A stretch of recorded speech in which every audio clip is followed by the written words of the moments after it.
Waziri wa Nchi Afisi ya Rais Ikulu Dr. Saada Mkuya Salu amewasisitiza wafanyakazi wa afisi hiyo kuongeza kasi ya utendaji wa kazi ili kuhakikisha matarajio na malengo ya serikali yanafanikiwa kwa mafanikio makubwa.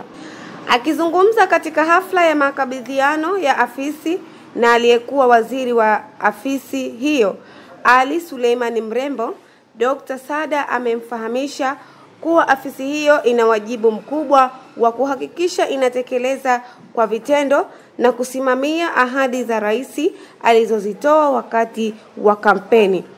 Ahadi za huduma za kijamii na zile za kiuchumi kwa maslahi ya nchi.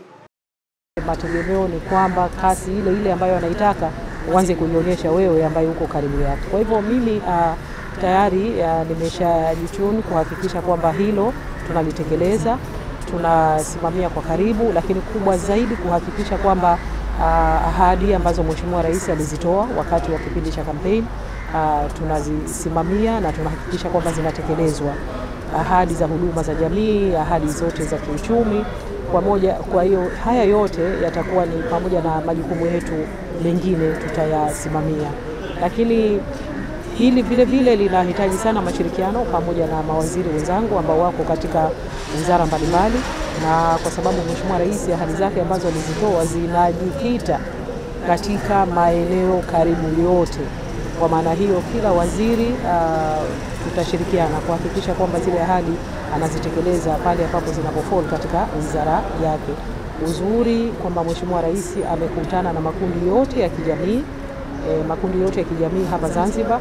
Kwa hiyo na makundi mengi yalikuwa yana mahitaji yao. Mrembo naye akawataka watendaji kumpa ushirikiano wa kutosha Dr. Saada Mkuya Salu. Leo nimeweza kumkabidhi Dr. Saada Mkuya.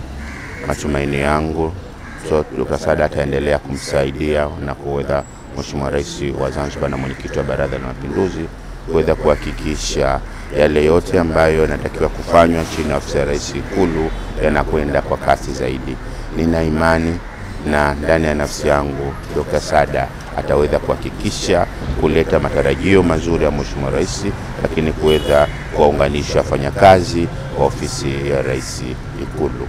Mimi imani yangu kwa Mheshimiwa Rais wa Zanzibar, tutaendelea kushirikiana katika majukumu mengine mbalimbali, lakini nitaendelea kumsaidia Mheshimiwa Rais kuhakikisha ya kwamba yale yote ambayo yako chini ya uwezo wangu wa kuweza kumsaidia kwa maslahi mapana ya maendeleo ya Wazanzibari na ufanisi wa maendeleo ya Wazanzibari na Zanzibar yetu kwa pamoja yanaendelea kufanyika. Hii ni Chum TV. Usisahau kusubscribe, kulike, kucomment na kushare. Mimi ni Subira Salu.